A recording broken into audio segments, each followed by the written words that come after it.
మేడ్చల్ జిల్లా Kapra mandal Jawaharnagar municipal corporation పరిధిలోని పలు సర్వే నెంబర్లలో ఎలక్షన్ కోడ్ అమలులో ఉండగా రెవెన్యూ అధికారులు ఎలక్షన్ కొరకు స్పెషల్ డ్యూటీలకు వెళ్తారని తెలుసుకొని ఇక మాకు అడ్డు ఎవరూ లేరని యథేచ్ఛగా జవహర్నగర్ పలు సర్వే నెంబర్లలో అక్రమార్కులు అక్రమ నిర్మాణాలు చేపట్టారు.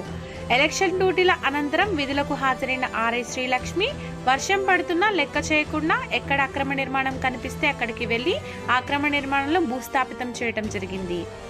ఈ సందర్భంగా ఆర్ఐ శ్రీలక్ష్మి మాట్లాడుతూ జవహర్నగర్లో ఉన్న భూములన్నీ ప్రభుత్వ భూములని పలుమార్లు ప్రజలకు వివరించిన అక్రమార్కుల చేతుల్లో మోసపోతూ వాళ్ళ జేబులను గుల్ల చేసుకుంటున్నారన్నారు. ఇప్పటికైనా ప్రజలు గమనించి జవహర్నగర్లో ఉన్న ప్రభుత్వ భూముల్ని కొని మోసపోవద్దని, కబ్జాదారుల మాటలు విని వాళ్ళ కోరల్లో చిక్కి మీ జేబులు గుల్ల చేసుకోవద్దని ఈ సందర్భంగా తెలపడం జరిగింది.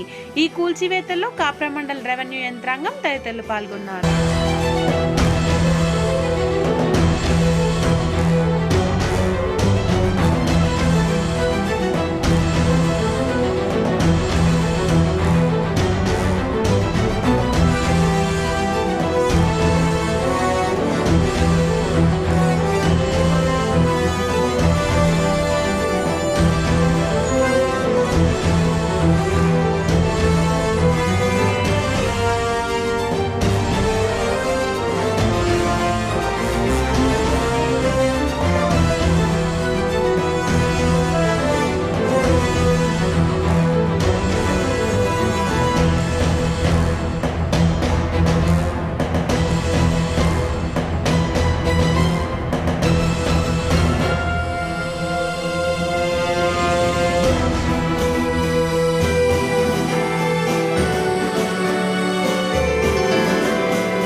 మీకు ఈ వార్త నచ్చినట్లయితే ప్లీజ్ లైక్ చేయండి, షేర్ చేయండి, సబ్స్క్రైబ్ చేయండి, గంట కొట్టడం మాత్రం మర్చిపోకండి.